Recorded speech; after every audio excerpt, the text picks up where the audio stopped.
તો અંબાજી મંદિરમાં આઠમની પૂનમ મામલે શંકરસિંહ વાઘેલાએ નિવેદન આપ્યું છે। આઠમની પૂજાના કોર્ટના ચુકાદા અંગે શંકરસિંહ વાઘેલાનું મોટું નિવેદન। હાઈકોર્ટના ચુકાદાને હું માનતો નથી। આમાં ચુકાદો તો આવે અને જાય। હવન અને પૂજા સમયે નાળિયેર હોમવાની વિધિમાં પણ રોક લગાવાઈ।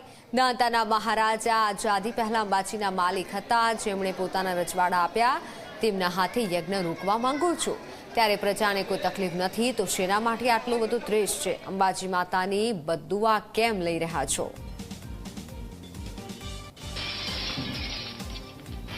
એમને અંબાજીનું મંદિરના જે દાતા મહારાજા હતા, વર્ષોથી આઝાદી પહેલાં તો એ માલિક હતા, અંબાજીના માલિક એ હતા। તો એમને કમસે કમ જે નવરાત્રિની આઠમે હોય, એમાં યજ્ઞનો હવન થતો હોય, એમાં જે પૂજા કરતા હોય, નારિયેળ હોમવાની જે વિધિ હોય, ત્યાં માતાજીના જે કે ત્યાં પ્રતીક જે છે અંબાજીનું મંદિરમાં, ખરેખર તો ત્યાં સામે પાડવું પડશે, આરાસુર પેલી બાજુ, પરંતુ એમાં પણ જો રોક લગાવતા હોય તમે, તો આ નિંદનીય છે। હાઈકોર્ટના ચુકાદાને હું બહુ માનતો નથી। આમાં ચુકાદો તો આવે ને જાય। તમે શું કરી રહ્યા છો?